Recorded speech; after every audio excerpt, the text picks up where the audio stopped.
Welcome, everybody, to Ignite Humanity Live. I'm your host, Lady JB Owen. I'm happy to be here talking about ways to ignite humanity. So many powerful and exciting things we can do to ignite humanity. I will share that I've been doing some traveling recently, and it's interesting to see how sometimes people are just feeling a little bit on task, on robot, on autopilot. And really, what I'd love to share is the theme of today is all about awaken, to wake up to what's possible, to wake up to what we can do, and even to wake up to being more connected and interactive with people. We're so busy just getting things done that we're losing that human connection. And one of the ways that we do that is through the power of storytelling. When we share our personal stories and we talk about ourselves and some of the things that we've done to overcome our challenges, and when we talk about it in a positive way, we actually empower those people around us. And so this show is really about how our own individual stories have impacted us in a beautiful way that has made us want to ignite humanity. We all have the power to ignite humanity. Each and every one of us can uplift another, and that creates a ripple effect. And the show is all about stories of other individuals who are igniting humanity and something that you can learn from them, a takeaway that you can take home and do in your life to ignite your world. And that's going to make humanity a much better place. All right, let's meet our amazing guest. We're all the way over to South Africa today.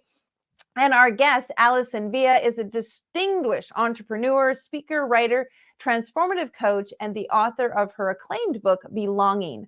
Her journey encapsulates the triumphant tale of overcoming depression, anxiety, and emotional eating. Embracing the role of an athletic ambassador, Alison advocates for a life free from diet restrictions, filled with joy and sensuality, symbolizing the essence of personal rejuvenation. Alison's profound journey towards liberation has significantly fortified her faith. She is dedicated to sharing her compelling narrative on various platforms, inspiring others to unleash their potential within their own stories and embark on a path of self-discovery and empowerment. Delighted to have her here. So grateful. Welcome to the show, my sweet. So lovely to be here, JB. Yes, and I hope the fans can feel the love between us. Alice and I are good friends. We've met a few years ago, and we were just recapping on the pre-show. It's been 5 years since we've had the blessings to see each other, but we were sort of joking around. We see each other on Facebook, and we're always commenting back and forth, so it doesn't feel like I haven't seen you in person in that long, but it's so good to have you on the show, and I know we're going to have some fun. Let's talk a little bit about the magic that you are creating in the world. You are igniting humanity for sure. Tell us a little bit about your fantastic zone of genius. Well, 5 years ago, I didn't think I had a story to tell. And I remember seeing you in the auditorium of Mind Valley, and you were super confident and you were doing a video. And I remember looking at my husband and saying, imagine being that confident. Well, what a journey I have walked in the last 5 years, JB. It's been nothing short of surreal, nothing short of surreal. A faith-led journey that has led me to almost become a different person over the last 5 years. And so the work I do now is so very different to my work as an entrepreneur. And yes, I do entrepreneurial speaking and writing and coaching, but my journey has become one of being a very vulnerable storyteller. Stands on stage and writes with her pen. And I literally write naked in that sense, in the sense of really pouring out the journey of the last 5 years and how dramatically that moment of awakening came. Because Mind Valley for me was an awakening. It was an awakening that I had a story to tell. And it was an awakening to the courage to start to tell that story. So since then, it's been summits, speaking, writing. From the shy person who hung back at the back of that auditorium, I've stepped into a different space, but it's been led by faith. And it's only my faith that gives me the courage to do what I do literally every day. Yeah. Let's talk about that a little bit, because when we met, beautiful, so just loved our energy, loved talking with you, felt that kindred spirit. But you do share that you were, at the back of the room, you were maybe not feeling as confident. You didn't feel like you had a story. And then you were very brave and very courageous to write in one of our books, Alison's Yes. story is in Ignite Your Female Leadership. Tell me a little bit, or talk to the audience a little bit about that willingness to go from, I don't know if I can do it, till I'm going to try it, until I got through it. What was the catalyst, or what was the self-talk? What was the sort of the push that made you realize now was the time? Yes, it was a sense of, when I was younger, I did write a little bit, and I was even a journalist for a while, but so many voices had closed down my self-esteem. And so it was after Mind Valley that somebody said, you need to write in the Ignite series. I think it will unlock your voice. I remember even having a coffee with the lady who told me that. And so something in my soul said, it's time. It's time. It's time to stop hiding and step into the courage I'd seen in all the storytellers on stage. But honestly, the journey with you and that first Ignite book was really pivotal to unlocking my voice, because you led me down a journey, and the way you wrote was so from the heart. It was so real. The way you wrote about parenting, everything was just so real and so honest. And so you allowed me to step into an honest version of myself that I hadn't had in 59 years. In 59 years. And so that birthed, and just the way you helped me craft, I realized that I was a wordsmith. I just denied it for so many years. I'd been told I was too flamboyant, I was too dramatic, I was too shy, I was too this, I was too that, I was too everything. But somehow in that journey with you, in that first chapter, I unlocked that I am a writer. And since then, I just write all the time. And I wrote my book, which is more than it. I wrote it over 2 long years. And that was an awakening in itself, because writing heals you. Writing heals your journey. And so I wrote for 2 long years over lockdown, my own book. And it's more than a memoir. It's not a memoir per se. It deals with my background and growing up in apartheid South Africa and being a political activist for 20 years. And it covers all the journey of that. But really what it did was uncover the courage to own my story, which I'd never done before. And I think when I stood poised at the outside of Mind Valley Talon, there was a poster there that said, be extraordinary. Well, I could not have felt more ordinary. But something in that journey made me realize that actually I've lived quite an unusual life. And so that journey became an inspiration to others to own their story. And that's been my journey over the last 5 years, is encouraging other people to awaken, to own their story, and to step into the magnificence of who they were meant to be.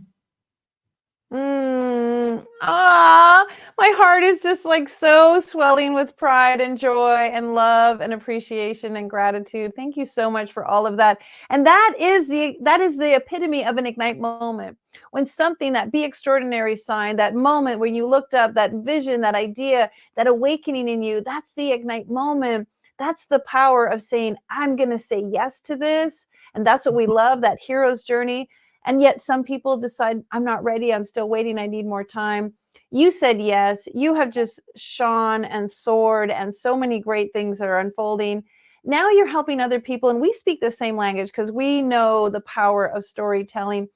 Give their viewers some suggestions. How can they start to dip into their story, even sometimes, and you alluded to this. Sometimes the story is painful. Sometimes the story is difficult. How can people start using their story, as their badge of honor and as their, their I don't know what that is, like they've been gifted something from their story that will help them, their angel wings, for example. I think it starts with just plopping the words onto a page without any judgment, without one iota of judgment, but knowing that you taught me this, knowing that you're not showing it to anybody. It's your inner journal. It's your inner heart speaking. And then once you craft and recraft, every time you revisit your story, it becomes a bit lighter and deeper and more in alignment with why your soul came here. What I found is every time I've revisited my story, it becomes more healed. It becomes more healed. And eventually you're speaking from such a powerful position because you are completely healed. And so my advice to people who have that, I was so nervous to tell my story. I was worried, what would my family think? Would I honor that one enough? Would I, because it was a deeply, deeply personal story. I spoke about internal fraud we had in the company. I spoke about bulimia. I spoke about emotional eating. I spoke about my bipolar father and the journey of that. I really claimed it all, but I did it with so much love. I wrote with so much love, because that's what writing does. When you allow the love to flow through you, it crafts words that you didn't know you had inside of your soul. And there were times when I was writing my book, I thought, this isn't coming of me, this is coming through me. And so if you don't start, you'll never know what's inside of you. And do you find that people have reached out to you and complete strangers have told you how your story has truly impacted them in a very intimate way that you didn't expect? Have you had that kind of experience? Absolutely. Time and time and time again. People have said to me, reading your book changed my life. I didn't think I had a story to tell. Or they would say, when they heard me speak and I speak my message, they would say, I knew I came to this talk today for a reason. It was to hear your message. I get that almost every time I speak. That's why I've got gooseflesh as I'm talking to you. It's not palpable. It's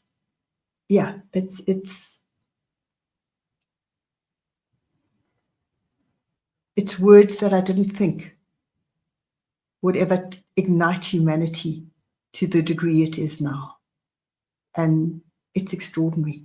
Just like the poster I stood next to, be extraordinary. It's become extraordinary. Now you're giving me goosebumps because same, you're speaking the language. When we tell our story, we transform our life. It's the tagline of Ignite. It's what we do. It's what we believe in. And folks, if you're wondering, how does this relate to igniting humanity? When you share a story, even Alison sharing right now, everything inside your body is opening up to compassion, to connection, to relatability, to understanding. Those are qualities we so deeply need. Even at the top of the show, when I'm talking about how we need to awaken to new things that's going to bring humanity together, it's not more policies, it's not more governments, it's not more injection of funds. It's actually people truly being authentic and honest with each other, because now we can really connect on a heartfelt level. Alison, share a little bit how at one point you were afraid to tell your story. Now you're on stage telling your story. Now you've written a book. I know you've got more in the works. You're coaching others.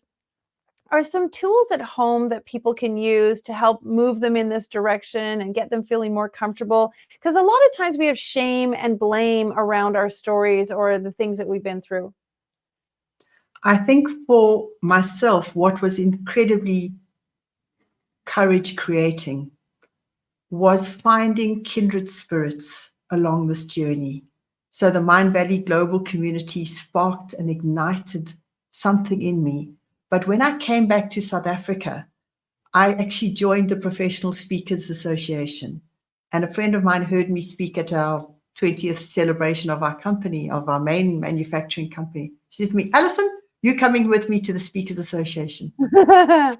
And I walked into the room and everybody was so warm and kind and open. And there was a banner with hashtags. It was co-collaborate. And the final hashtag read, come home. And I knew that I had come home to myself and I had come home to my voice. But I can honestly say it took tribe after tribe. That's why my book is called Belonging, Finding Tribes of Meaning.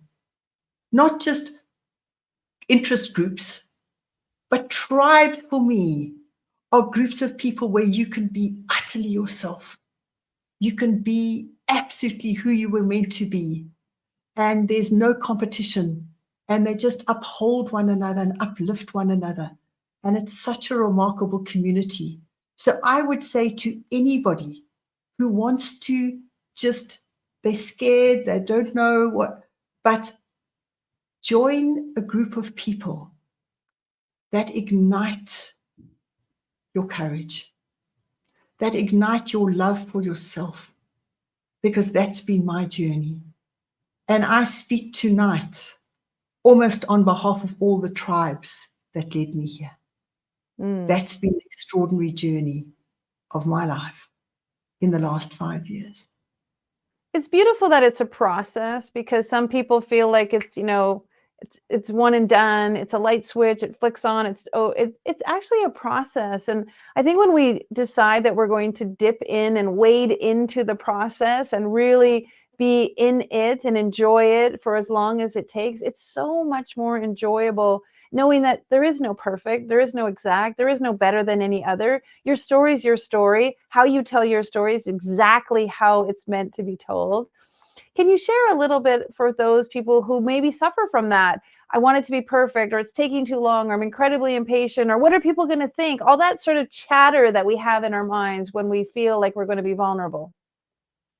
Well, I'm a specialist in the barking dog. The barking dog dominated my entire life for 59 years. So I can speak with true authority about what it's like to be dominated by that voice that always says it's never good enough. In fact, I think I was the eternal student of self-development until I decided to come down off the mountain and start just being myself. Instead of doing another course and another sign up and another diploma and yet another diploma. And so it was really when I let go of that barking dog that I really claimed my power. But I think it's a journey of also embracing, because I was such a perfectionist, and I had to embrace becoming an excellentist rather than a perfectionist. Because perfectionism is not only overrated, it's annihilating. It's annihilating. It annihilates your courage. And for me, courage is the bridge to everything. So I had to learn to be kinder to myself and take more risks, because I was so busy hiding, never coming out unless everything was perfect, that I robbed myself of all my joy. Talk a little bit about what you shared at the very beginning. You are now coaching people and using this very unique term that isn't necessarily storytelling, but what was the term that you used? Identity intelligence. Yeah, talk about that. What a great, great word. That was what my journey became. I became the storyteller that spoke about it took so long for me to find my voice. And in that journey, I looked at other people such as yourself, people such as many incredible speakers on the Mind Valley stage and globally. And I saw that they had a razor sharp, intentional living. It became almost part of the genetic imprint. They had such a strong sense of why they were here. And so I started to look at people like that. How did they move? How did they speak? Who did they hang out with? And I started to develop more and more thought leadership about what is identity intelligence. Because we have EQ and IQ, but there's a Harvard psychologist who talks a lot about multiple intelligences. And I think more and more the world is seeing through studies on neuroscience and the vagus nerve, and that we are so much more cellular intelligence rather than just a mindset. That very often our cellular intelligence lives in our body, not just in our mind or in our thought processes. And so I started to uncover and speak more and more about that. And so people are starting to refer to me as an identity intelligence coach, because it's become the thing that fascinates me. So that's where that journey came from. But it came from the lived journey that then went into really uncovering thought leadership around that. So that was the journey into what I call identity intelligence. Well, it's really beautiful because a lot of people don't realize how powerful their story is to create and help build their brand. And I always say, no one has your story. Therefore, no one has the same IP that you have, that internal, that intellectual property. And so use this story to become part of your brand. Are you finding that now that you're very clear, your story is you're using your story to help others, that you're attracting the right clients, you're attracting your tribe and people who are vibrating in the same way you are? Uncannily so. I mean, a friend of mine in the speaker community said to me the other day, Alison, well, you're just a manifesting machine. And I thought, wow, nobody's ever referred to me as that, a manifesting machine. And so it is. When you vibrate at a certain frequency and you are speaking your truth at a way that connects so deeply with other people, it's like things just come to you. Somebody, an international PR lady, approached me and said, I can see you making a difference as a speaker and a writer. I didn't go looking for her. She came to me. That's just happening all the time now. So that's what happened when I let go of all my preconceptions of how I should be and just started being myself. And I have a wonderful business partner, Weihe. We're building up a mindset development institute together. And we have these wonderful, deep conversations. And so we're starting a whole podcast, the Jabu and Ali show. And so he asked me these provocative questions. And the one question, which I think you will love, why is it so difficult to be ourselves? Mm-hmm. It's true. And just yesterday I was on a podcast and he asked me, do you consider your greatest success? And I actually just right off the top of my head, I think my greatest success is that I just really, really like who I am. I just like me. I'm okay with me. I've come to a place, right? That my greatest success for me is that I'm just totally love me. All whatever I am, just love me. And I think that is the greatest success instead of striving for all of this stuff, which leads me to ask you the question. So many of us are looking outside. You even shared you were taking lots of courses in really igniting humanity. And you can probably agree with me. It's an inside job first. My change came from the inside out. Yeah, share a little bit about that, because a lot of people are looking out there, looking out there, looking out there. Can you talk a little bit how it all starts right here? Well, my journey started in my body, not actually in my mind. It started inside. And at the age of 52, I finally went to the gym for the first time. I thought it was the most terrifying thing ever. All these lycra clad, and I bumbled in my big baggy pants. I was about 25 kilograms heavier than I am now.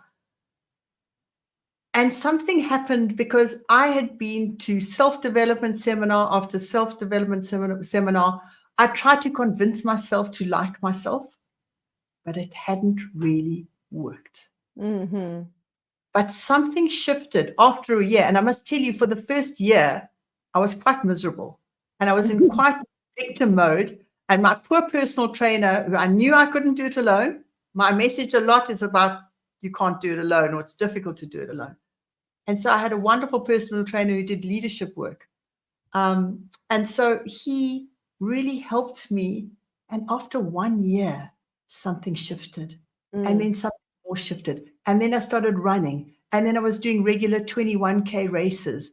And so something happened that changed not only the shape of my body, it changed the shape of my soul.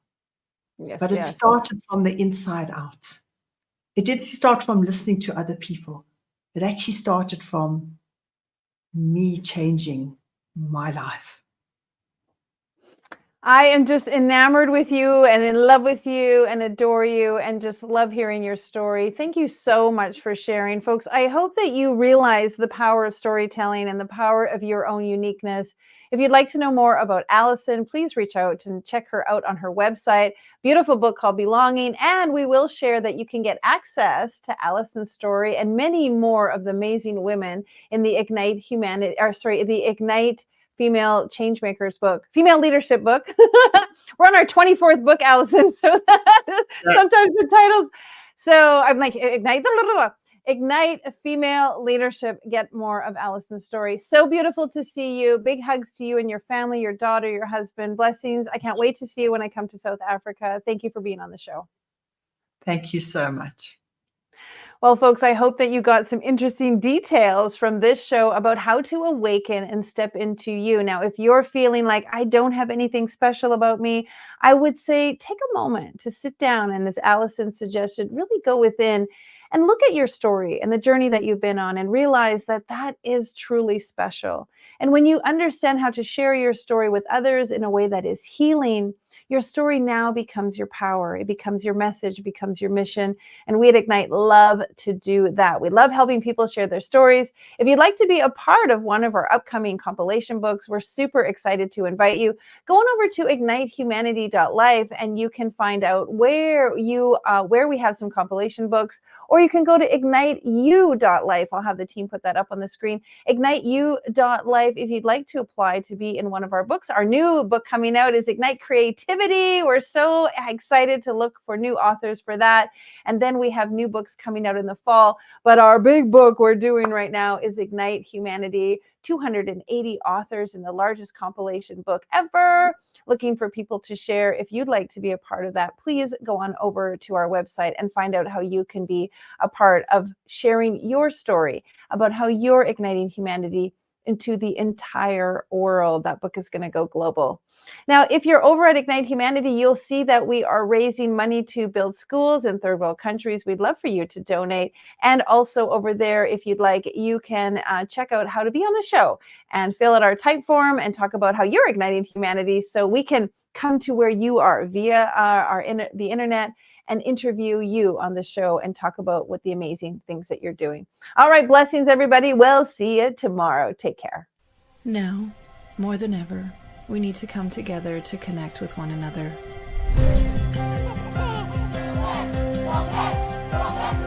We need to feel the truth in who we are and let go of everything that's happened in the past. We need to empower every person on the planet and awaken hearts, enliven souls, come together, laugh, play, rejoice, connect, create, and love.